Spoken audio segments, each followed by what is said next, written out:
Welcome to a special edition of Productive Passions. Today's episode may be difficult to listen to in places. I'm honored to feature a group of former first responders along with the wife of a former first responder who have battled mental health challenges as a result of their careers and are now giving back to the communities they hold dear.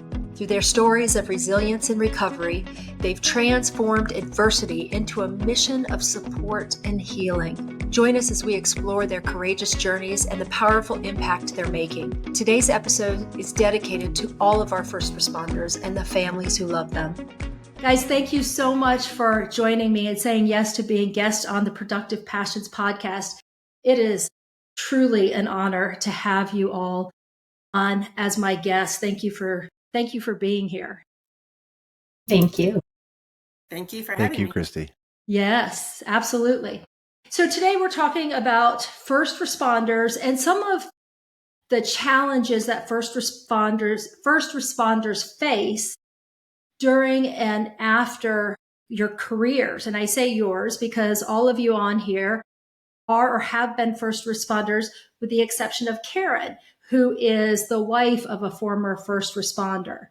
So I'd like to ask you, could you please share your background as a first responder and what led you to experience some of the challenges, whether it's post-traumatic stress or depression, whatever it is that you've struggled with as a result of doing your job? Donna, let's start with you. Okay, sure. I am retired, as Christy said. I was a police officer with the Tallahassee Police Department for 26 plus years. I had a wonderful career. I wouldn't change it for anything. I spent my last 10 years supervising.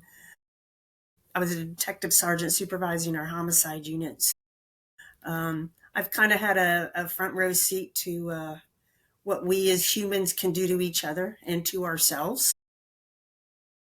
A few years after I retired, I started noticing some changes in myself. I'm really very much a people person, and I started to where I really didn't like people, didn't want to be around people, kind of became an angry person, which again is not like me, and finally realized I needed to, something wasn't right. Wasn't sure what it was, but I needed to talk to somebody, which I did. And sadly, back then, we certainly didn't have the culturally competent clinicians that we have now, but I did find a pretty good clinician.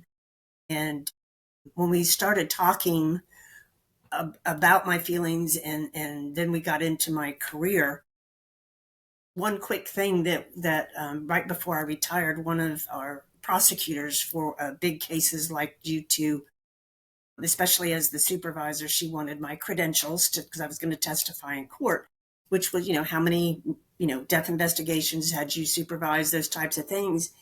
And when I added up the numbers for my 10 years in homicide, I had supervised 561 death investigations, which over a 10-year period, I'm really bad at math, but that kind of averages out to a little over one a week for 10 years. And we did not just homicides, we did all kind of death investigations, industrial, accidental, pretty much everything that wasn't a traffic fatality. So sadly, I've kind of seen just about any possible way a human can die. And we got to talking about that and then realized it was, God forbid, it's cumulative PTSD. What we see and do is not normal. It's just not. The human brain wasn't designed for that. And the one particular case, which I never thought twice about, was we had found, our city maintenance workers had found a body. It was missing parts, but we got the medical examiner down there to, where do we need to go with here? And he's like, I really need you to find the head, not to be real graphic. So we did keep looking and we found it, and we put it in an evidence bag, and I put it in my unmarked car, and I'm driving through town to the morgue with a human head on the floorboard of my car. And I laugh about it now, but when I really started thinking, I'm like, that is so not normal. And I'm like, please do not let me get into a car crash. Here I have this. But when I started really thinking about things like that, it was like, well, no wonder. And it just, I think, had finally caught up with me. I've learned to make peace with all of it. I had no control over that. It was a job. And so I had no, because part of me hating people was like, how could people do this to each other? And I just got angry, but it was a matter of mindset and a different perspective. Is you had no control over any of that. And I still have my days, but I've made peace with all of that. And I know we're going to dive into some more of that later on, but Donna, you and I have talked now for a couple months, and that's the first time I've heard that story. What strikes me is what you said about you averaged like a death a week. And you're right. For the rest of us, we don't spend our day to day going, what is the next death going to look like? And I'm not suggesting that that's how you lived, but you had that exposure every week, day in and day out for that period of time. So I can't imagine that not being heavy. So thank you for sharing that with us. Absolutely. Chris. Yeah, so my name is Chris Matana. I have been a firefighter, firefighter engineer, firefighter paramedic, worked for the Department of Defense as a contract tactical medic, and most recently as a flight paramedic. And I've kind of since moved on from not really public safety, but frontline work. So now I mainly focus on medical education and training. But I've been in the public safety realm since I was 15 years old as a junior lifeguard. I remember having my first code save at 16 years old. And that's what got me into emergency medicine and what I wanted to do and be of service to others. So I followed that dream and that passion. But I will say that 24 years in public safety has absolutely taken its toll on me. When I first got in when I was 15 and a junior lifeguard, I wasn't thinking about 10, 15, 20 years where I was going to be at the end of my career. I also did not understand and realize some of the emotional trauma that first responders experience throughout their careers. Like that wasn't something that I fixated on when I decided to get into public safety. You know, fast forward 10 years, I started seeing some of the signs and symptoms of PTSD, substance abuse. I had a sentinel event in 2021 where I tried to take my life. And all of those things are culminations of not dealing with my trauma over my career, you know, being in public safety for now almost 24 years. And those have all taken a toll. And it's a conversation that just not a lot of people want to have or talk about when they're new and they come into this industry. They don't really want to look at that side, right? It's kind of like, oh, that'll never happen to me. You know, that was kind of my mentality. Oh, that's not me. It only happens to a couple of people. But once you experience this and you go through it, you realize there are thousands of first responders who are suffering right now in silence and alone. And they don't feel like they have a community or a safe place to get out. For me, it's not normal. Many first responders, when you compare us to the general public, you know, like Donna mentioned, you know, she was seeing one death a week. Sometimes I would see multiple in one day, you know, and that would be multiple days in a row. You know, I think, and it's not for numbers, but you know, there have been weeks where the death toll has far surpassed 10, you know, and that's not normal for someone in the general public. Someone who's a first responder might be like, oh, okay, that's a busy week, you know? Okay, yeah. And we think about that and we try to move on. But what I see in emergency and first responders is we're also working a lot of overtime and secondary jobs within the same space. And that continues to perpetuate and not allow us the time to recover. For example, like, you know, in the height of my career, I was working full-time as a flight paramedic, full-time as a firefighter paramedic, and part-time as a firefighter reserve. So, you know, I would only get about 1 to 2 days off a week, depending on the week. And that was where I was living just to make a paycheck and pay for, you know, a house, pay for a mortgage, support my family, allow my wife to go through school. And that takes its toll over time because we're just speeding things up because the amount of trauma that we see, if it was just maybe 2 days out of a 6-day hitch, okay, But now you're seeing this all the time. It's constantly going. You're constantly, as an analogy, and not to take away from our armed services or our veterans or active duty military, but this is like being at war for 24 years, almost in a constant state of being deployed. That's what I would kind of relate it to. Because you just don't have that downtime where you rotate off. Like there was no time in my career where I stepped off the line for a couple of months or even a week or even a couple of days. So, the cumulative effect of trauma, emotional trauma, moral injury over the career span of first responders is something that's serious, because we are seeing the effects of what happens when we don't talk about it, when we don't provide the tools and resources, and more importantly, when we don't provide a safe place. Chris, just curious, when you were doing all of that, average, how many hours of sleep were you getting a night? And or a day? Or a I realize day. it may Yeah, I not would be. say in a week. There are some shifts that I remember maybe getting a couple hours, of downtime, falling asleep in the chair or on the ambulance driving back or in the truck. It's very sporadic. And I think sleep is definitely something that, when you look at mental health, is something that they're interconnected. They do connect each other. And what we see is with shift work, the sleep patterns are continually broken. So even when I was home, I couldn't sleep well. When I was at shift, I didn't sleep well, because sometimes we would do what we call a stand up. So a stand up 24 is mean I have been up from when I came on shift 7:30 the day before to 7:30 the next morning. Now, there was many times I would have a stand up 48. That's 2 days in a row of not sleeping. Very, very little sleep. You're talking cat naps here and there. And so sleep is very, very broken when you're doing shift work. And I do think it's important to really kind of look at that as one of maybe the factors that is contributing to some of the mental health challenges that we are seeing. And how can we, I understand at shift work, when the tones go off and there's an emergency, I don't get to choose when and where and what time that emergency is, but it's my job, if I'm on duty, to respond to that emergency. So I think trying to really coach healthy sleep habits is another good topic for discussion. But Absolutely. I didn't sleep much. Absolutely. Well, and one thing I'll just say here is, in speaking with so many different leaders and mental health people, counselors and clinicians, sleep is our recharge button. We recharge our devices every night. We make sure they are charged so they will work optimally. And when we don't do that for ourselves, and then put the demands of a very high stress, high demand job, it can be a recipe for disaster. So thank you, Chris, for sharing that. Kelly, you also have a unique background.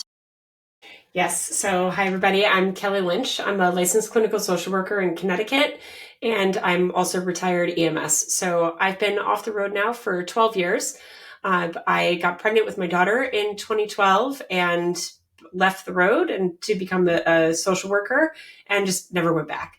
But I worked for a decade in EMS and specifically in commercial EMS prior to retiring.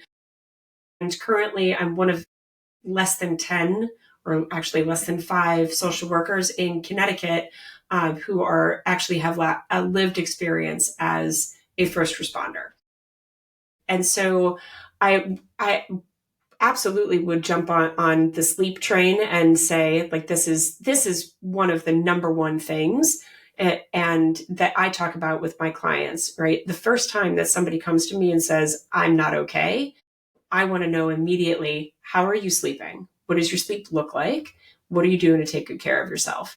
And in the process of working with first responders and consulting nationally with clinicians who are looking to build a specialty in working with first responders, I've consulted with the National Association of EMTs and Paramedics on mental health programs that they're creating. The basics are consistently the thing that we need to come back to the most often. And the basics are often the thing that we skip the most, right? Of how are we sleeping? How are we eating? How are you drinking enough water on a daily basis? It's like the things that we skip over because they're so fundamental. And we think that the answer needs to be way more complicated than what it actually is for how we work on taking good care of ourselves not only so that you can have a sustainable career, any facet of public safety, but also so that you're just okay as a human being. Because what everybody said so far is completely accurate. We are normal people doing an abnormal job, right? And there's no two ways around that. So anytime I see a first responder who's struggling, we always start with the basics of what are you doing to just take good care of yourself as a person. Thank you. Karen, you have a little bit of a unique background. Tell us about your experience with first responders and more personally as the wife of a first responder. Sure. Hello, everybody. I'm Karen Munda. First, Christy, thank you so much for having us all on and for bringing, of course, this topic to your podcast. It's so important. Donna, Chris, Kelly, thank you so much for your service I understand, I know from a spouse's side what you guys have gone through. To any first responder listening, thank you so much for joining on. And then for everybody else, thank you, because this awareness piece is just so important. That's right. So I am the spouse of a retired law enforcement officer who had a pretty colorful career. He was a SWAT leader for 17 years. He responded to Louisiana after Hurricane Katrina, saw that horrific scene, also did some contract work as a sniper. And so that, as you can imagine, that's a tough job. And like Donna was saying, sometimes it doesn't hit while you're on the job because you're just so ingrained in what you're doing and the things that you see day to day, just there's no time to really process that. So sometimes it takes years for these things to come back up. In 2013, the wheels fell off for my husband. He had an attempt at suicide, and by the grace of God, he survived that, but did not necessarily get the help that he needed at that moment in time. So in 2014, there was almost a second suicide attempt, at which point we all kind of rallied, got him into treatment. And I think, Donna, I think it was you who had said years ago, we didn't have the focus on what it takes to really help a first responder who's struggling.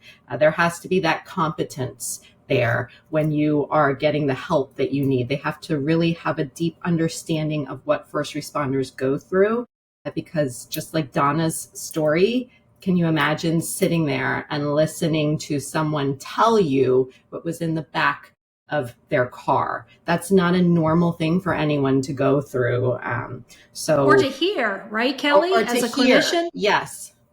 Absolutely. I'll totally agree with you on that one, Karen. And there are so many first responders that I've worked with who's looked at me and said, Kelly, I came to you because I don't have to explain the job. Right. And when we look at first responders who are seeking out mental health services, the competency level in a clinician is so important, because if a clinician is not competent in the culture of public safety, one of the biggest risks that first responder is at with that clinician is leaving feeling worse than they did when they came in.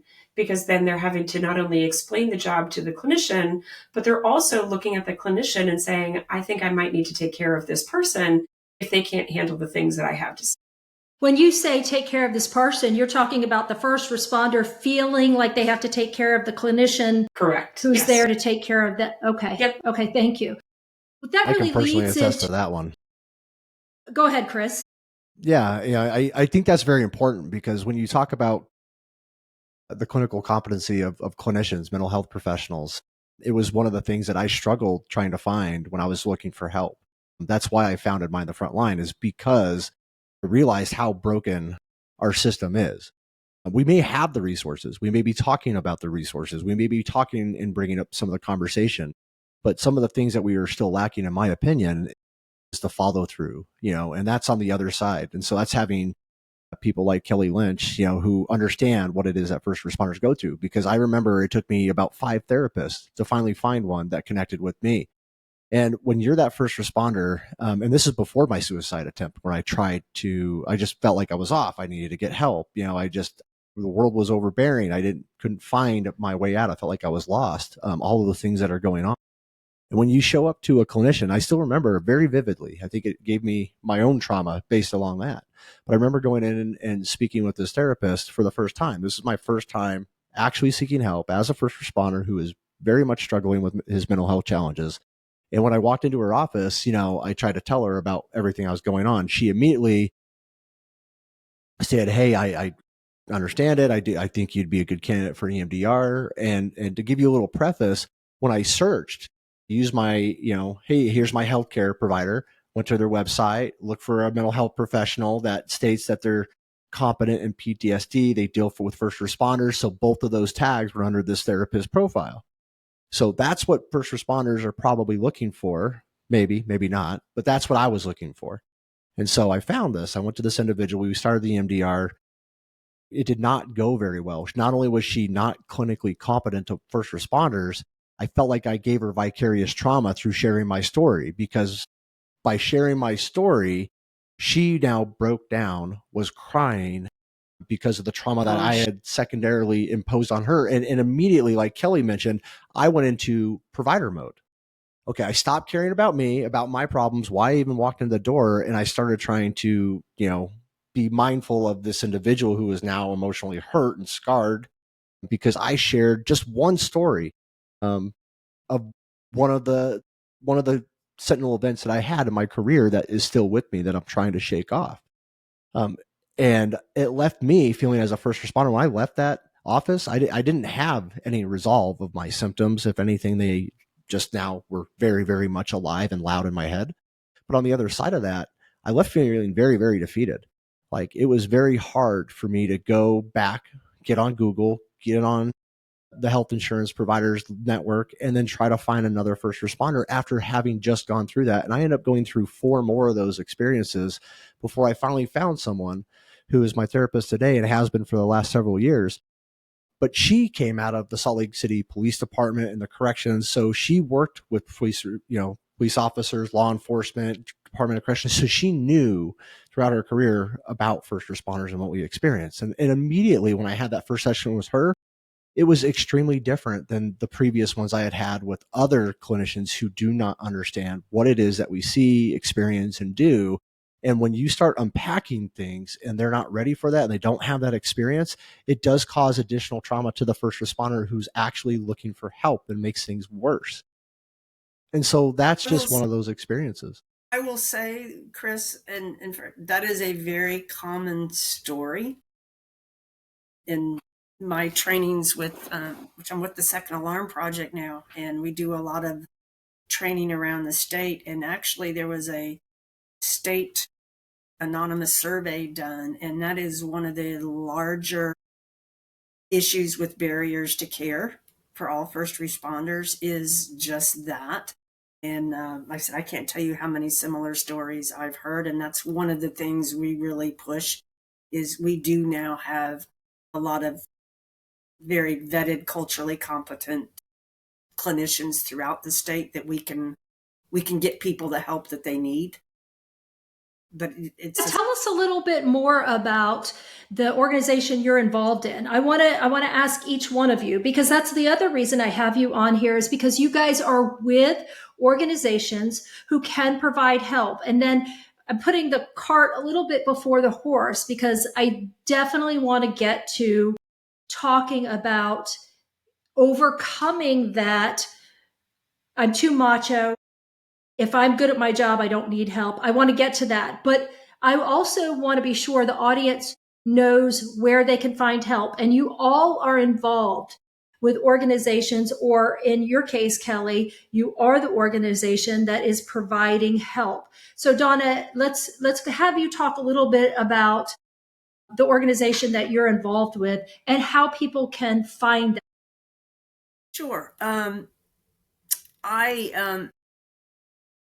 couple of years ago, I've always been passionate about humanizing the badge of all first responders, not just law enforcement, although law enforcement obviously is near and dear to me. But I couldn't have done my job without fire and EMS and our dispatchers. I couldn't, especially the nature of the work that I did. So I became very passionate about that. I wrote some books. And what are the names of the books that you wrote? They're called, it's a series. I've done 3. It's called Behind and Beyond the Badge. And they're stories about individual first responders. And it's not just war stories. Some are included. And the reason they're included, it's to try to explain to people the impact those stories have on a person. And people forget that there is a human behind those badges. We're people first. And an organization, it's a nonprofit here in Florida called the Second Alarm Project, reached out to me. They initially formed and were doing a lot of mental health work, trainings and that in the fire services, and it just blew up, especially with law enforcement. And they didn't have anybody on staff with law enforcement, so I came on board. I've been with them for a year now. I do a lot of basic mental health training, which we're out at the academy now, which I'm a firm believer that's where it needs to start. And the academy, for anybody who's listening that doesn't know what you're referring to, that's where people are going to be educated to become that first responder. Correct. Okay, so very early stages. Very early stages, which we're firm believers in that. You at least plant the seed for that. And then obviously it kind of goes into the agencies. It's up to them to keep that seed growing. We do, I just got back. I just did my 15th sheriff's office in the state of Florida, doing a 6-hour class. And then we had Boulder Crest Foundation who reached out to us. If you're not familiar with Warrior Path or Struggle Well, they're both amazing programs, and they reached out to us to partner with them in teaching the Struggle Well class, which I'm now an instructor for them. And we have to normalize struggle, period. Everybody in life struggles. I don't care whether you're a first responder or not. And if you can close your eyes and imagine the word life written in cursive, it's up and down. It's up and down. It's not this flat line. We all struggle. And so we have to normalize that. And as you can tell, I'm very passionate about it. So I'll. So Second Alarm is the organization that you're involved in right now. And you have written a series called Behind and Beyond the Badge. Yes. Thank you. Yep. Yeah. And I have 2 of those books. And I can tell you, it is time well spent to read Donna's book. So I highly recommend that. If people are thinking about a career or feeling like they're the only ones experiencing certain things, or just want to learn about some really cool people. Very, very good books. Thank you, Donna. Well, and I'll say this one thing, and I'm seeing this, Kelly, a little bit more, maybe you guys are too, Chris and Karen, is we're seeing more first responders or retired first responders going back to school to become clinicians. And actually in volume 3 is Dan Bright. He's a detective out in Colorado. He was shot in the line of duty, paralyzed. He's in a wheelchair. He went down that dark rabbit hole, but kudos to his department. They kept him on in his sworn capacity. He is now their department's wellness coordinator. What better person?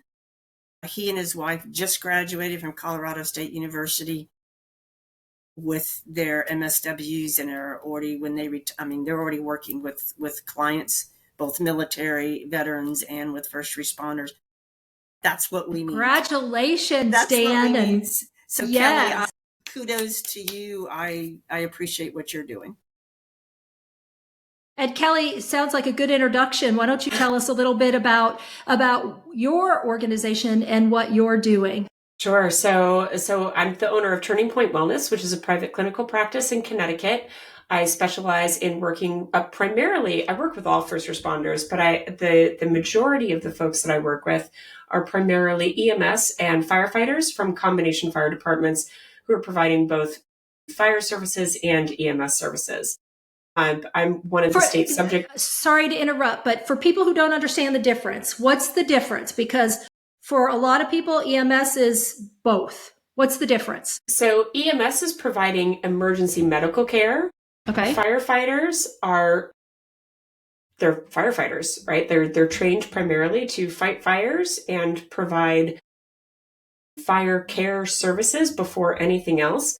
But there's a lot of fire departments in today's day and age that are considered combination fire departments, meaning that they do both medical and also provide fire services. Okay, thank you. So I work primarily with both types.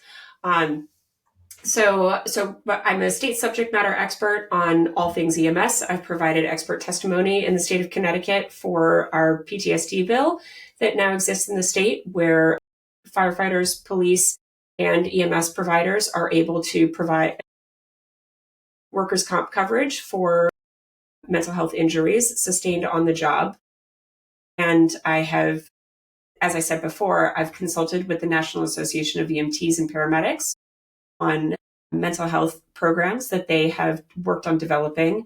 And I consult nationally with clinicians who are looking on building specialty practices to work with first responders.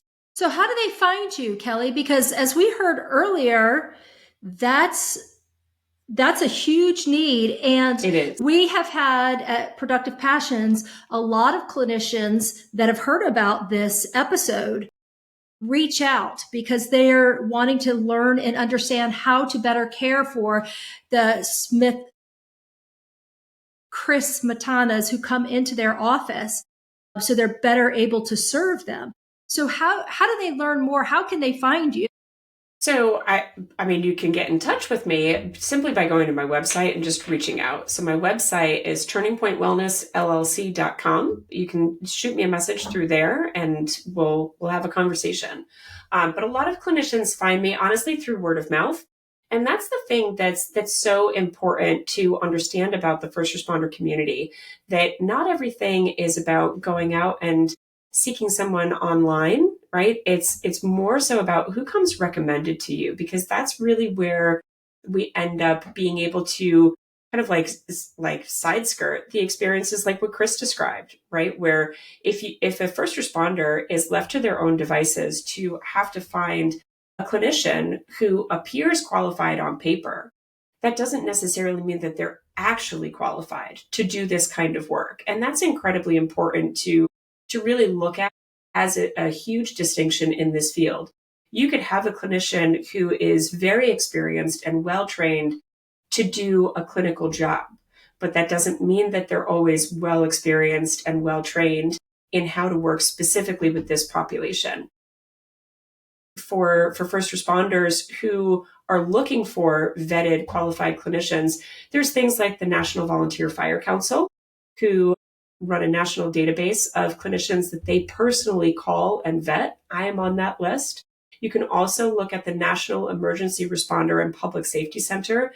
They actually run a certification program for clinicians who do not have lived experience as a first responder or as a first responder spouse, but want to work with first responders. And I'm actually certified through that program, and it was fantastic. So I would actually really recommend any clinician who is certified through them. Part of what's really great about that certification program for clinicians is that you're required to do ride time. Something that I would say to all first responders who are seeking out a vetted clinician is don't be afraid to interview them, right? Before you sign on to be their client, as much as like I offer consultation calls with anybody who's reaching out to become a client of mine. And I offer those consultation calls to make sure that personality-wise, we're going to be a good fit. But in the process of that, if you're reaching out to a clinician to say, hey, I need some help, don't be afraid to interview them just as much as they're going to interview you. Love Because that. if your clinician hasn't done ride time, if they haven't been doing this kind of work for a long time, then they might not be the best right person for you. It doesn't mean that they're not good as a therapist, but are they specifically good as a first responder therapist is the question that you need to ask. Sounds good. And Chris, I want to move over to you because I know you also, with your organization, help to vet clinicians. Is that correct?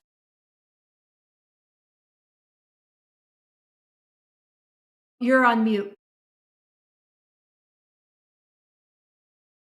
There you go. Yeah, Christy. Yeah, that's just one of the things that we do. Out of my experience, what I found, like I said, a lot of the clinicians are going to Google, they're going to their insurance carriers to try to seek out these resources and tools to find tools to recover themselves or to help treat themselves in whatever challenges they're going through.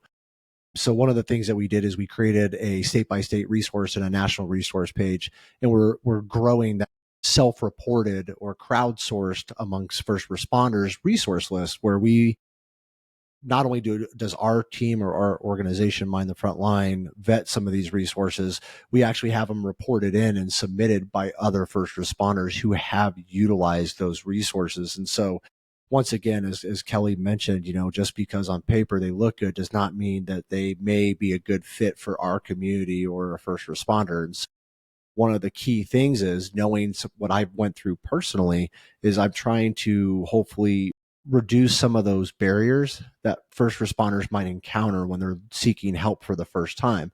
And so that is one of the things that we do is having the state-by-state resources, but we also provide engaging blogs and conversations and podcasts and videos and all sorts of resources to help the conversation so they can find information to hopefully continue to go down the right path and avoid some of what I call the landmines that they might step on. Because if we can arm them with education and knowledge of what to expect when you're looking for a clinician, when you might be showing up for your first ketamine session, it's important to know that. And you can't find that information anywhere. What's a ketamine session? So ketamine therapy is one of the therapy modalities that you're seeing used more and more to treat PTSD. You have MDMA, you have psilocybin mushrooms, ayahuasca, there's some holistic things that are coming, but ketamine therapy is being one of them. Just like anything else in our current economy, there are good resources and good ketamine clinics that will have good ketamine sessions and also have therapy and provide additional services. But because I think first responder and mental health is really turning into a buzzword nowadays in corporate America, you are also finding other people taking advantage of that. I also had the same similar experiences as my therapist to my first ketamine clinic. I walked in, hey, how you doing? But they didn't give me any of the resources. I didn't know what to expect when I showed up. What should I do to prepare for myself? When I got in the room and they gave me the ketamine, it was like, okay, well, what now? And so they're just looking for money at the end of the day. And that causes additional trauma. When you have these individuals that reaching out for help and saying, I need help, which never usually happens amongst a first responder. I think that's very important for the general public to understand. We are born of the mentality is we don't ask for help. We help people. And so you walk in a vulnerable state, putting yourself in a vulnerable state, and that experience likely or has the potential to turn you or somebody off from seeking additional support. Would you agree with that? I would. Not only does it potentially cut the first responder off from seeking additional help or resources, and they continue to go down this dark path where I was, and eventually leads to either a suicide attempt or a successful suicide, and we lose that individual, and that's unfortunate. And so those are things that we need to be aware of. Also, when I have a bad experience, guess what that first responder does? They might confide in a few individuals and tell them what their experience was. And then that precludes that individual, if they get in trouble, from seeking out help and support. So you understand that there's not only the initial damage that is done, there's also the tertiary or the secondary damage that is done. And that is the word of mouth that, hey, I tried ketamine therapy and it was a joke, or it didn't work, or it caused more, it added to my problems. It didn't make me feel better. It made me actually feel worse. Well, why would I want to go seek out that therapy? But the data if done correctly, ketamine is very well as far as aiding in the recovery and healing and processing of trauma. So it's a good therapy. But if we have other businesses out there that are saying, hey, I'm first responder competent, we work with, PTSD and veterans, and really it's just a buzzword. You have to interview, like Kelly said, you have to understand and ask the right questions. But this is where I think, thank you, Christy, for having this discussion, because this is where people learn about what they don't know. So, Right. We provide those state-by-state resources. We talk about ketamine therapy. We talk about how to find a therapist in some blogs and a podcast, but we also offer a weekly online peer support group, and we offer, a peer support hotline as well. So it's just multiple things. There's not one thing that's going to solve this, but we want to provide the first responder with a safe place and community for first responders by first responders as an organization. All of us are first responders, or current or former. And we want to provide vetted resources and get them the information that they need. And then what's that website again, Chris? It's www.mindthefrontline.org. We are a 501. We are somewhat new, but we are doing what we can to hold the line in our little kind of niche. And that's mainly just providing that safe place, that community, and vetted resources for the first responder, and the ability to reach out and talk with other first responders who might be suffering or have suffered and understand where they're at. Thank you. Karen, tell us a little bit about your organization, Survive First, and the work that you guys are doing. So thank you, Christy. I do want to go back for just a moment. Sure. When I was talking about how Doug went to treatment after his suicide attempt, and I was talking about how, back in 2013, 2014, we did not have this space of focusing on the actual needs of first responders. And so unfortunately, he was patient brokered to a drug rehab facility, and that was not his issue. Oh, I like that term. Tell us what you mean when you say patient brokered. So patient brokering, which is not happening as often anymore, but back then, patient brokering is basically where there is a person, so to speak, who is getting paid by the treatment center. It doesn't work for the treatment center, but hey, if you send someone to me, we'll cut you a check because you put a head in a bed. Referral fee for your husband. Yes. We call that heads in beds. And so unfortunately, he was patient brokered to a place that was not equipped to handle someone with complex PTSD, severe clinical depression, and severe anxiety. And so there was little bit of progress there. He no longer wanted to come home and put a gun to his head and pull the trigger, but he was still addicted to chaos. And so shortly after he came home, the impact on the family, on our family, was huge. We had already had to go through an attempted suicide, and that in and of itself is devastating to the family.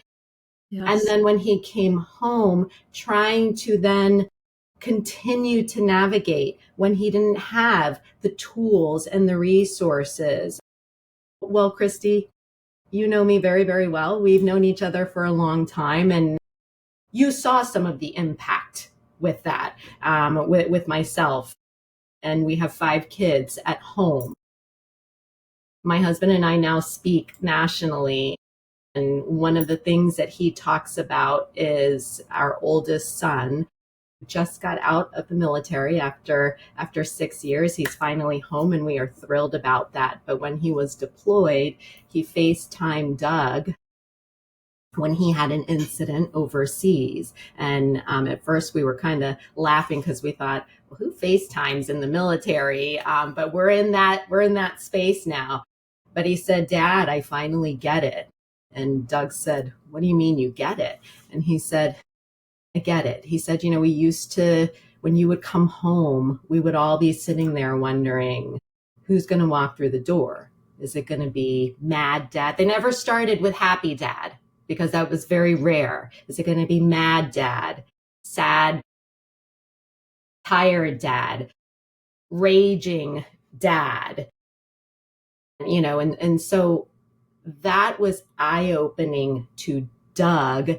Never fully realized the impact that it truly, truly had on us. Now, when we speak, I tell of a story where I had to rush out of my job, out of my work, and fly home because there was a message that came through on text. And I thought, great, here we go. This is it. I thought I was going to walk into the door to find my husband dead. And that impact that it has on the family is significant. And so our focus now is, through the years, we have developed the tools that work for us. Karen, sorry to interrupt, but I got to stop for just a second, because first of all, thank you for sharing this very deeply personal story. And I know Doug does this and knows that you're doing this as well. But I wanted to stop because we hear about the impact on the first responder. And certainly we want first responders to get the help that they need. But often we don't get the unique perspective from the spouse and the family members. And hearing you talk about this, I'm going through this like it's happening, waiting for who's coming through that door. And for you, you're older, you may be better equipped for that. Not that that's easy. I'm not downplaying that. But for children who are coming home from school or who are at home doing their homework, here comes dad, and everybody's on edge because who's going to walk through the door? Right. So I can't emphasize enough that the impact is so personal on the first responder, but it's also so personal on everybody who surrounds that person and the impact that person has on everybody around them. So I'm sorry to interrupt, but I just really needed to make that point. No, thank you. Thank you for making that point. I always say if you have a first responder who's struggling, their family is struggling in a different way, but just as much. And so, we always hear marriage, relationships are 50-50. Well, they're not 50-50. One of the first things we have to realize is that sometimes it's going to be 60-40. Sometimes it's going to be 90-10. And it's learning to support one another. Many times we talk about in this space with first responder mental health, when we start talking about families, we start talking about how the family can support the first responder. And that's so important. That's one of the first things that I did when Doug went into treatment. Dove into educating myself. He was gone for 6 weeks. So I educated myself as much as I could. And that's what helped me to get through the difficult times that were going to be ahead that I didn't realize were coming. So it's really important for us to understand how to support our first responder. But one of the things that Doug and I teach now when we speak is it's really important for the first responder also to understand what the family may be going through, even if there's no crisis. Shift work, it's hard for the first responder, but it's also hard for the family because there's not that normal, you don't get to sit down every night for dinner with the entire family. My father was not a first responder, but he worked for the airlines. And so there was shift work there. And I remember many holidays where dad wasn't there or where we had to eat really early because dad had to go work. That's how it is with a first responder, missed birthdays, missed holidays, all of that. So anyway, just to kind of wrap that up, I just wanted everybody to understand that when you have a first responder who is struggling, you have a family who is struggling as well. And so through all of that, there was a lot of healing that had to be done over the years for both of us, a lot of understanding, a lot of learning how to communicate the right way for us. We never say we have the way, we say we have a way. We're always willing to share the way that worked for us. And so through all of that, in 2018, we founded Survive First. We're a national nonprofit organization, and we assist first responders in need of mental health support from the impact of post-traumatic stress, depression, anxiety, and even substance use. That is something that we see quite a bit. That's the way that they try to self-medicate themselves, if you will, to get through that pain that they are experiencing. And so we Survive First. We're very, very fortunate that that we are able to provide funding for treatment to those in financial hardship that otherwise wouldn't be able to seek the help, because, as you know, treatment can be very expensive, whether it is just seeing a therapist weekly and having to pay a $50, $75, sometimes even $100 copay 4 to 5 times a month. If you have a family, that's a week's worth of groceries right there.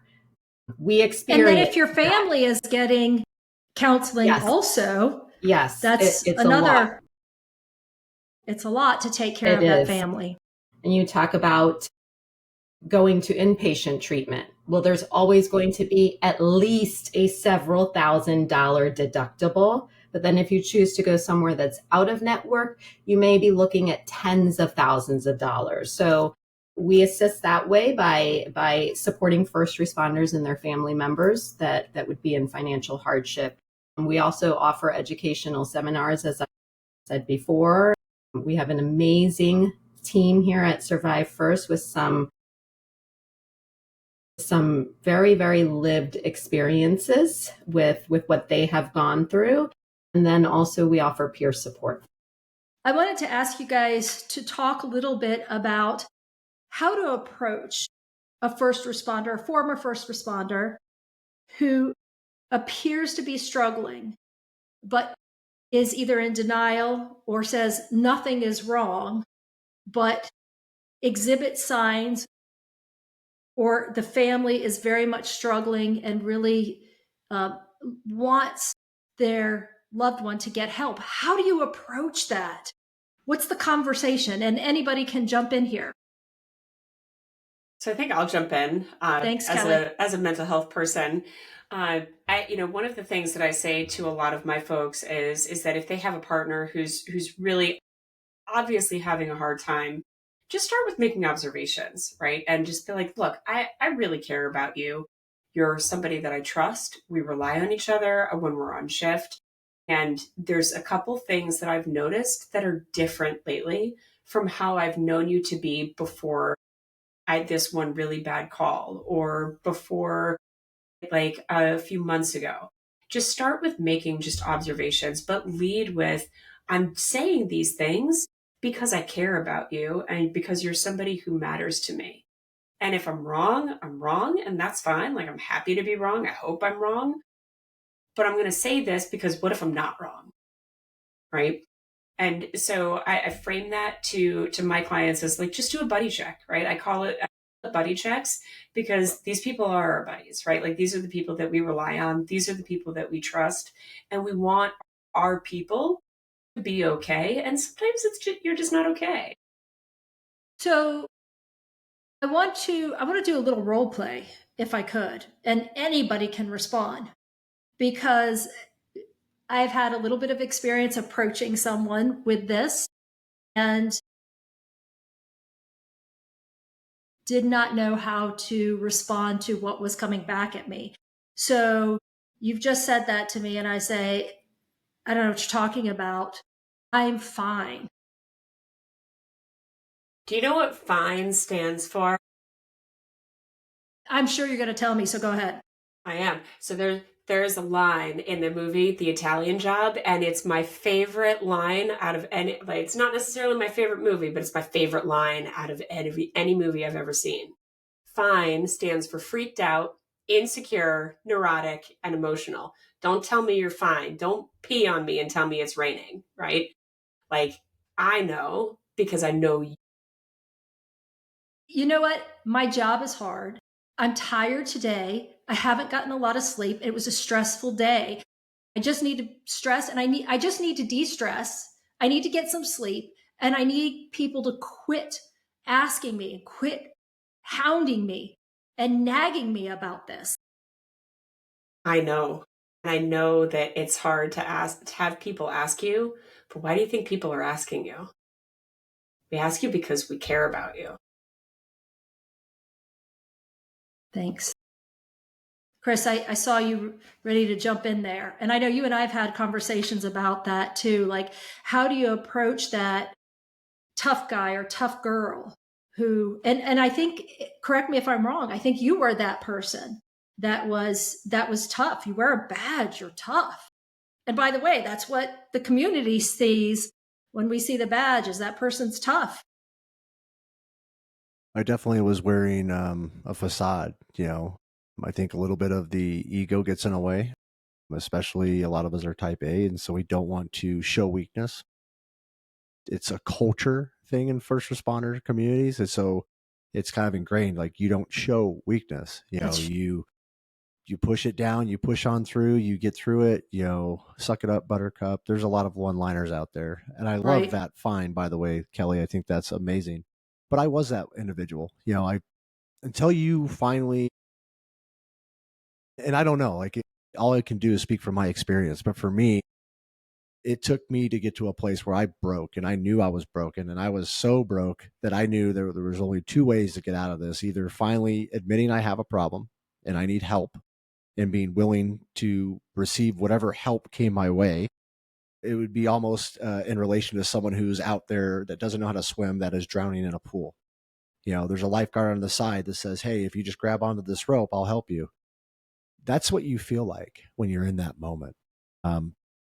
I still, like Kelly, have people that I check up on, and I, can relate because I care, and because of observational, the powers of observation. I can tell that they're going through something. I don't know what the depth of that is, the magnitude of what they're going through. I just know that their life's being a little difficult. And there's a lot of people that we try, that same conversation that you and Kelly just had. I can play those over and over with several individuals that I've had.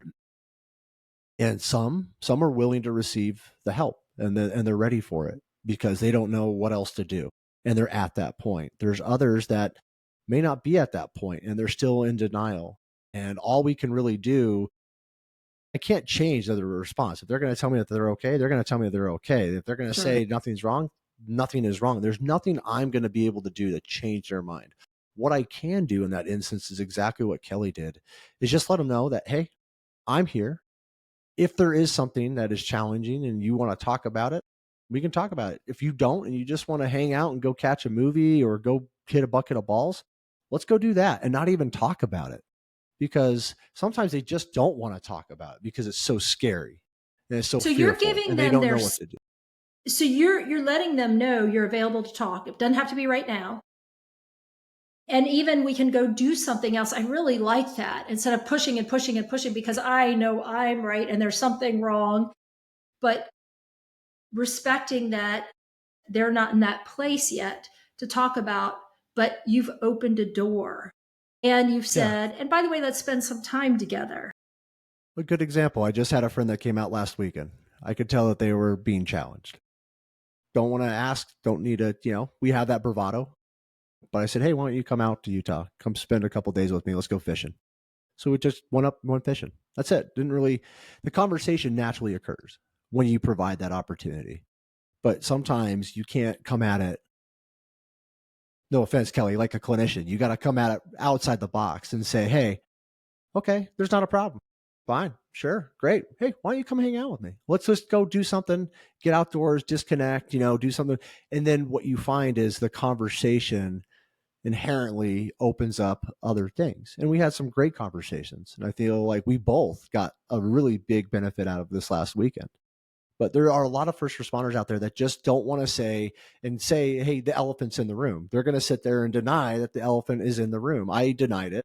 I denied that I had a substance abuse problem. I denied that I was angry dad when I came home, like Karen mentioned. I denied that I was causing trauma to my family. I denied that there was even a problem because I didn't want to see it. I didn't know how to fix it. And if I don't know how to fix it, the best thing I can do is just ignore it and hope it goes away. And we know that it doesn't go away because it didn't go away in my case. It just got louder and louder to the point where I physically and mentally and emotionally broke. And then I got patient brokered out to a substance abuse center, not a PTSD or a first responder or a mental health center. And so I understand some of those challenges, and that's what other first responders are they are in reality facing today. So I think just making yourself available, it's just like, we talk about, you just need to hold the door open. If people know that the door's open and inside here is safe and people are saying this is safe, and hey, if you want to come in and enjoy it, great. If not, hey, I'll just hang outside, look through the window, whatever you want to do, but making them known and continually, like, some individuals that I am concerned about, and I really want to be there for them, I'll set a reminder on my phone for every day to go off at a certain time to just say, hey, check in. That's one thing that I can do as a good friend, as a good partner, as a good, just a good fellow first responder, brother, sister. Those are ways that we need to do it, but we all need to take a part of this. It can't be done by one person. This is a heavy, heavy lift. It is, I'm sure Kelly, Donna, and Karen will attest to. Mental health with first responders is challenging because sometimes we don't even want the help. We don't even know we have a problem. We don't know how to fix the problem. And so we just try to skate around the problem. And when we start dealing with the problem, now comes the recovery part. And that has its own tumultuous times, and it can feel like. Well, you know what you said, Chris, that sorry, real quick. One point I want to make, because I had an aha moment as you were talking. What I realized I did wrong in my instance was try to approach that person as a clinician, instead of what you said is, hey, come on, let's go for a walk, or let's go do something, or just being present and trying to let it naturally occur, the conversation naturally happen. And if it didn't, then I could say, it seems like you're struggling. And if they don't want to talk to me at that time, I need to be able to let that go. And just like you said, that door is open. I'm sorry, Donna, I saw you were thinking, the wheels were turning. Yeah. Mine and Karen's. I want to go at this from another side of it, but a lot of what I hear from first responders is they're uncomfortable in having those conversations. They're uncomfortable in starting those conversations. They don't know how to have those conversations. And that's why I'm a huge proponent, as is the Second Alarm Project, with peer support. We help departments set up and establish their peer support teams. We're now, our Florida legislators got something right for a change. And, we have a statute where we have the peer support confidentiality. We now have, like you, Kelly, the PTSD workers' comp statutes. And part of, the peer support training, one, you need to vet people. Not every officer or first responder would be a good peer support team person. They're taught in the appropriate classes how to have those conversations. And I tell people, I'd rather lose a friendship than lose a friend. So if you start to have that conversation and that person gets, pissed off or whatever, it's okay, because like I said, I'd rather lose the friendship than the person, but at least you've planted that seed. But like I said, a big thing I hear is, I don't know how to have that conversation. And a lot of people, I came from that suck it up generation. Oh, Chris is fine. Right. But inside, I really know Chris isn't fine. And that's the other thing I like about peer support. It's kind of like your vetted clinicians. Peer support, it's a person right there. They're walking in your shoes. They know what you're going through. So Donna, No. That's excellent. I have a question for you. If I am the mom or wife of a first responder or sister, whatever, of a first responder, and I don't feel comfortable or I haven't made progress, can I call one of these organizations and say, I need help? Can somebody else who's walked in those shoes have a conversation?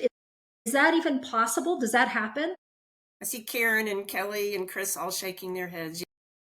Yeah, we Okay. do get those calls on our peer Okay. support line. And then there will be follow-up. If I do that, then I can be assured, and we'll get to a point that I know we want to talk about, but I want to hand it over to Karen first. But I do want to talk about where you turn, the organizations that you turn to for those calls for help. But before we do that, Karen, you had a point you wanted to make. Well, Kelly, Chris, Donna, you all had wonderful, wonderful points. So I'm not going to go down that and basically reiterate everything the three of you just said, because you all had fantastic points. Chris, to what you were saying, Doug had to get to a point to where he was ready for the change, ready to see that it didn't matter what anybody said to him. He had to see that my life is unraveling. I'm losing my family. I'm losing the woman that I love. So, in essence, there does have to be a little skin in the game. You have to be willing to say, I have a problem. Kelly, to what you were saying, from the people on the outside, coming at it with compassion, care about you. I'm noticing these things, but we also have to remember we have to set our own healthy boundaries, because like Christy, as you were saying with your friend, it can be very challenging and very hard on you when you're trying to help somebody that you love and they're not willing to accept it. One thing that I have noticed, and I think this is a positive thing, is we are seeing a generational difference. Now the focus is truly becoming, how can we be proactive? How can we talk about this in the academy? How can we talk about this to these young guys and gals so that they recognize, they are more equipped to recognize when there is a problem? And I will tell you, we have a lot of young first responders reaching out to us. We get applications, sometimes multiple applications in a day for funding assistance. And when I look at the age, kind of blown away. One, my heart sinks because some of these guys and gals are so young. But two, I'm saying, yes, the work we are doing collectively is working, because this younger generation is not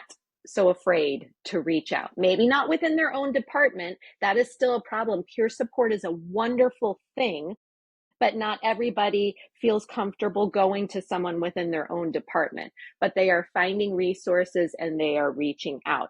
And then the other thing that this has done on the other side of the coin, with our older generations that have been in the profession for 20, 30 years, retired. Doug and I just experienced this the other day. We were at the FBI National Academy Associates National Conference, and we keynoted on Tuesday morning. This was the last day of the conference at 8:30 in the morning. And for those of you who have been to these types of conferences, nobody wants to get up on the last day and come to an early morning, hour and a half presentation. You just have been in training sessions all week and you're tired. And we were blown away by the number of people who attended that session. And it's not because of who was presenting it, it is because they wanted to hear the message. And that's an incredible thing. That shows that the work that everybody is doing to normalize the conversation about mental health, it is working. It's working with our younger generation.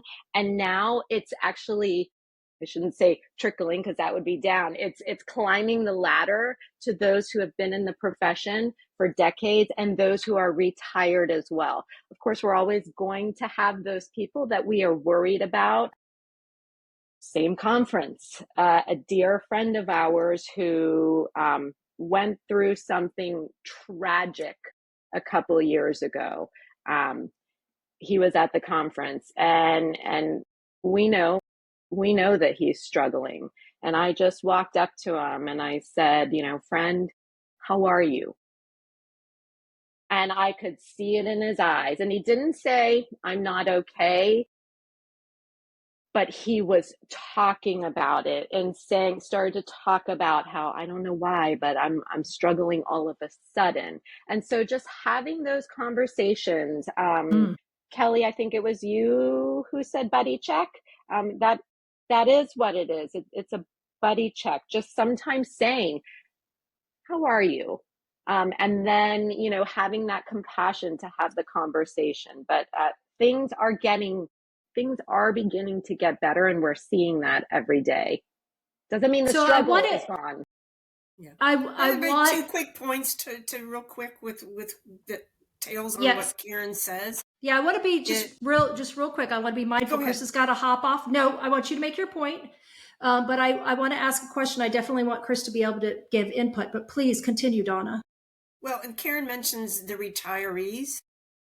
That's something else that we recognize. You have people who've left the professions. You walk out the door, they've already put somebody in your seat.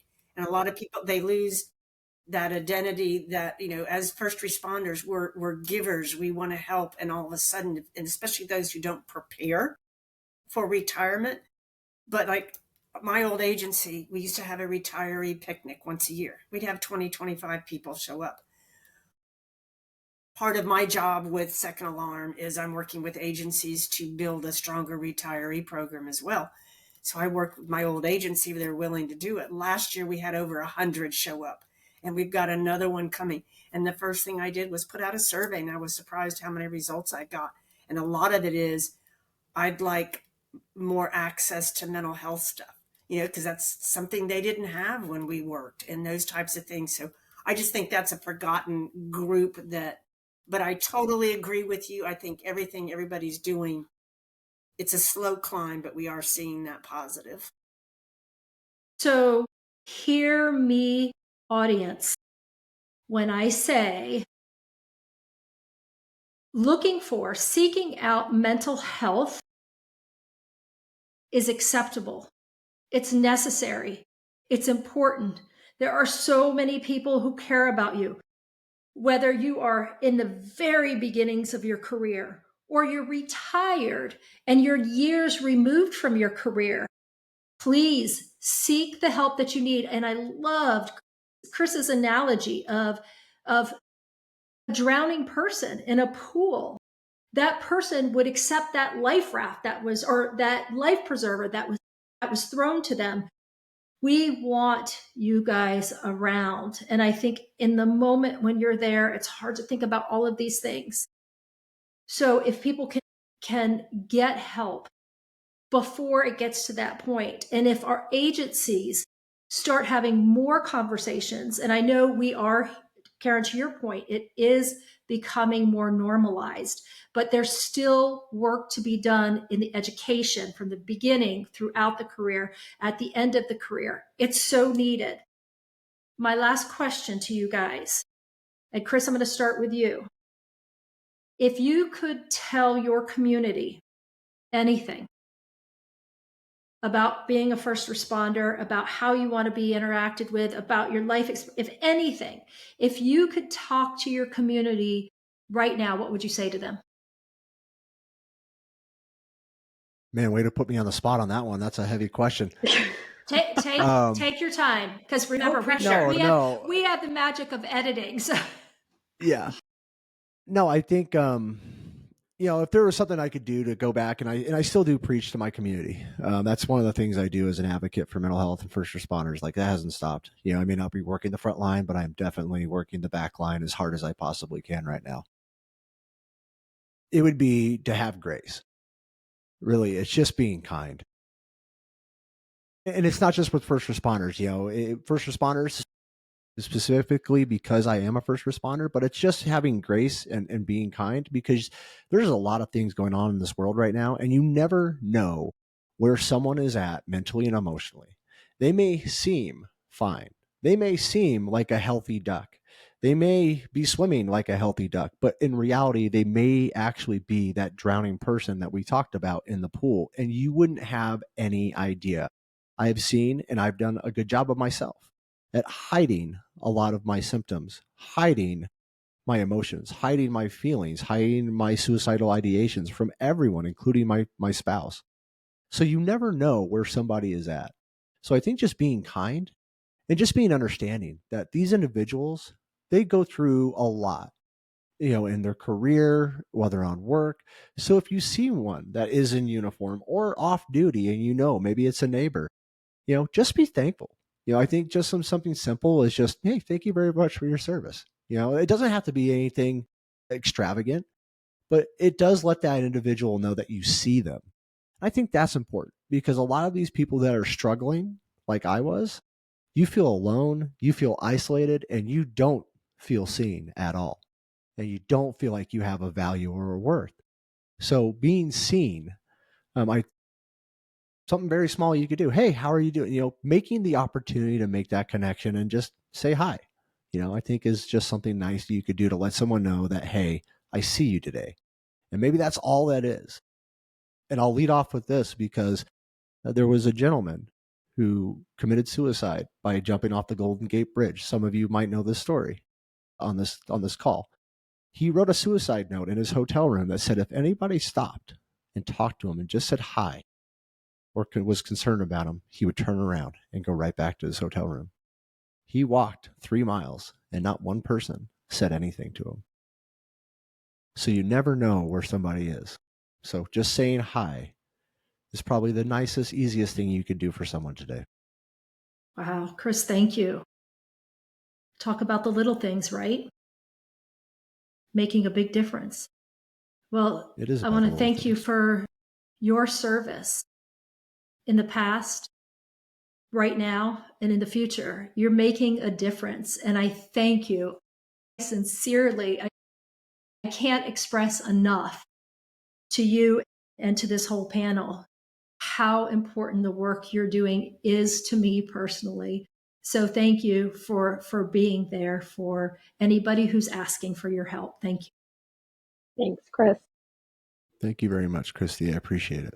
Yes, of course. And everyone else on this panel, it's been such a phenomenal conversation, and it is important to have this conversation so people can see what spouses like Karen go through, what first responders like me go through, what clinicians and former first responders like Kelly see on a day-to-day basis, and what Donna has seen in her career and what she's helping to make change with.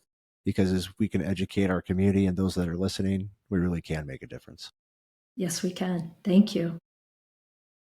Kelly, if you could say anything to your community, and when I say your community, I don't mean just Connecticut.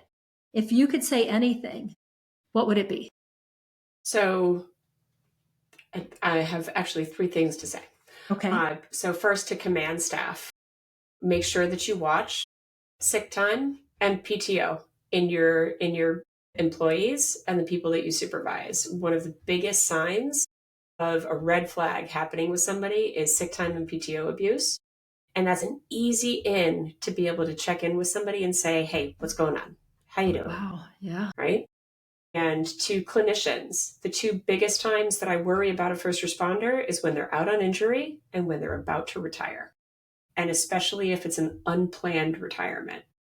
I did not plan on leaving the road, and I did when I ended up with a high-risk pregnancy and didn't realize that I wasn't ever going to go back, right? And so clinicians, it's important to recognize where are the risk factors for the people that we are charged to support. And then to first responders, there are 3 questions that a former mentor once said to me, and I got so mad at this guy because he basically summarized my entire graduate degree in about 30 seconds.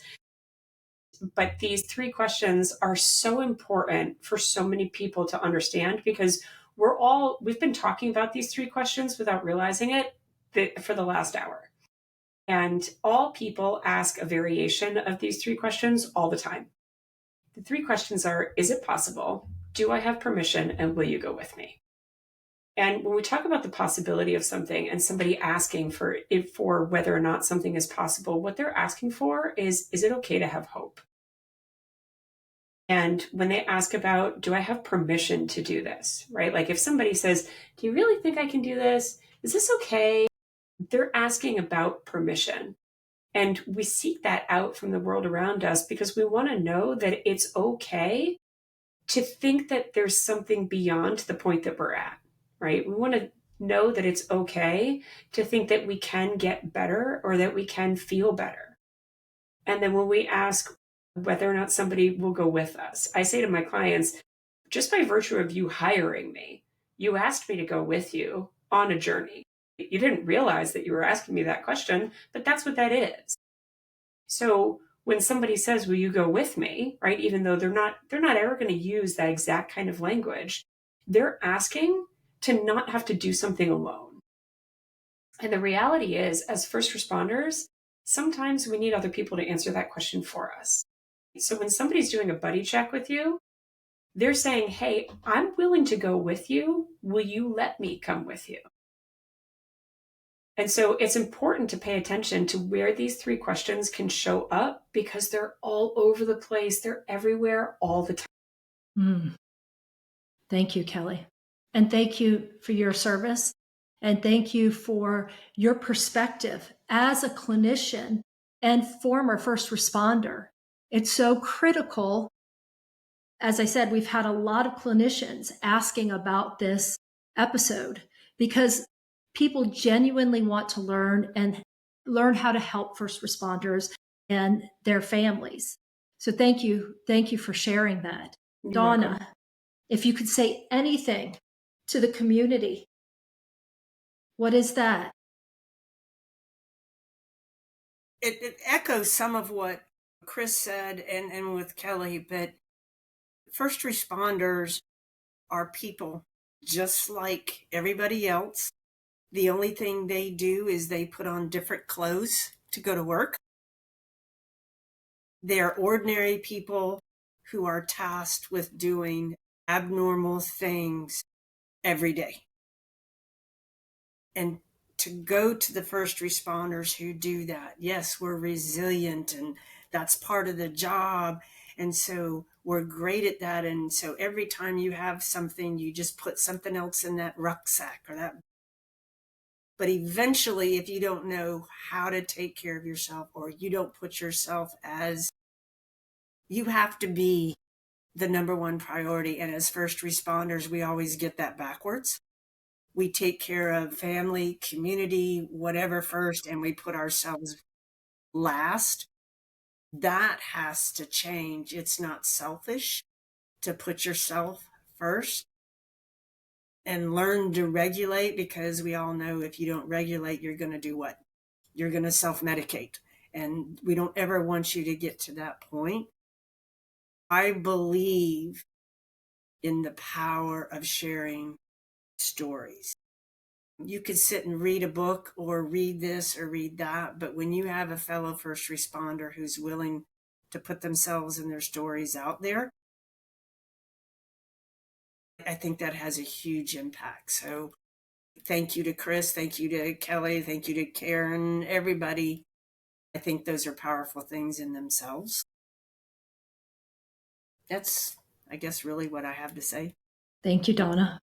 And Karen, last but certainly not least, if you could say anything to your community, what is that? So I have three things. One is be kind. We live in a world right now where it seems like every corner you turn, you're seeing someone not be kind. So be kind to your first responders. They go through a lot, and I've seen times where they were not treated very kindly, and they are just doing their job. The second would be get involved in your community. If there are so many organizations out there around the country that are doing events, community events, get involved. We have a 5K that we do every year. It's an incredible 5K, but what makes it so incredible is not just the first responders that come. It's the community, and the community, I mean, it's so incredible. We're starting to plan for it now, and I'm so excited. The community really comes out and they know why they are there. This will be our 7th 5K that we do in January, and it truly is a blessing to watch not only hundreds of first responders come from all across the state, but the community who comes from Brevard County and throughout Central Florida. We even have people who are flying in from across the country just to be a part of this and show their support for first responders. It's pretty incredible. I cry at the end. I cry to Christy, actually, because Christy comes and volunteers. And every year I go up to her at the end and I break down in tears because I'm so overcome by emotion, by the support. Happy tears. Happy tears, yes. I'm just overwhelmed by the support of the community. And we say, they are getting it. They know it's not just a 5K race. So get involved in any events. And then finally, I would say this to the community. Please remember, on your very, very worst day, these first responders are the ones that are responding to your home, the place where the crisis is happening, and they are jumping in without question to help and doing the best that they can. I know this, one, because this was what my husband did, and two, because we have gone through in our family several crises, major crises. And those first responders arrived at the scene and no questions asked. They just jumped in to work it, control everything, and get the job done. So to the community, I would say, on your very, very worst day, and for those, on your very worst day, when you need them, they are going to be there, and they are going to do whatever they can to make that situation be a little better. So please remember that, because your worst day is also put in the wheelbarrow of their worst days that they have experienced. Very well said. Well, ladies and gentlemen, I have to thank you again. Thank you for your service. Thank you for your time here. Thank you for your sharing your very personal stories. And I have to take a minute to thank a group of people, including Donna Brown, Karen Monda, Kelly Lynch, Scott Medlin, Doug Monda, Ben Vernon, Chris Fields, and Chris Smetana. You guys have spent personal time, even if you're not on this particular episode, you have spent time with me, helping me understand your perspective and why it's hard to ask for help, why we should be asking for help, why we should be supporting our first responders. And Kelly, you did a great job with Chris, giving suggestions on approaching people who may be struggling and being respectful of where people are. So I want to say thank you. And to our audience, I want to say, if you need help, you have this group of people who can, if they can't help you themselves, can put you in touch with the people who can help you. And Donna made a very good point that I want to ask her before we close, to state about organizations providing services to first responders. This is the end of the episode where I have the little asterisk. Donna, could you share your thoughts about how to vet organizations and people who are offering services for first responders? Sure. My thing, and Karen and Kelly and Chris and I, we were talking about it, is, and I know I might make some people unhappy, is Do it, Donna. Do it. Mental health and first responders, I'd say in the last couple of years, has somewhat become a buzzword, and some people have jumped on that bandwagon of, oh, this is, I think, Karen, you're the one who said a cash cow. I can make some money. And I'll be honest with you, there's people and organizations out there that aren't doing this for the right reason. They're not qualified to do it. They've truly never been a first responder, or so please vet these organizations. Karen's is a national nonprofit. Second Alarm Project is a national nonprofit. Kelly's type, and talk to people, find people that have actually worked with these organizations. So Kelly, you mentioned that earlier, is word of mouth is powerful. And I had somebody say, which Second Alarm Project, we don't charge for any of our training or any of our assistance. We don't, because we believe in what we're doing. So somebody said, well, be wary of organizations that do their work for free. And I'm like, well, also be wary of someone who charges you $10,000 to do a 4-hour training block. I mean, ladies, I'd like you to jump in and add to that. I fully agree. I think the best right answer to who do you choose is always, well, it depends. And there's going to be some paid programs that are amazing, and then there's some non-paid, like free programs that are just as amazing. And like that, really, like, ask around, ask in your community. Don't, like I said before, when you're calling clinicians to look for a therapist, don't be afraid to interview providers. Don't be afraid to interview organizations, so that you know what you're walking into and you've asked all the questions that matter to you. Thank you. And I know Chris had to hop off, but Mind the Front Line also has resources available for outside organizations. So that's a resource as well. And as a reminder, you guys listening can go to the show notes and find out how to reach these incredibly wonderful people and the organizations that they're involved in. So ladies, Donna, Karen, and Kelly, thank you so much. To the others who have contributed to this episode, thank you so much. I appreciate all of the work that you do.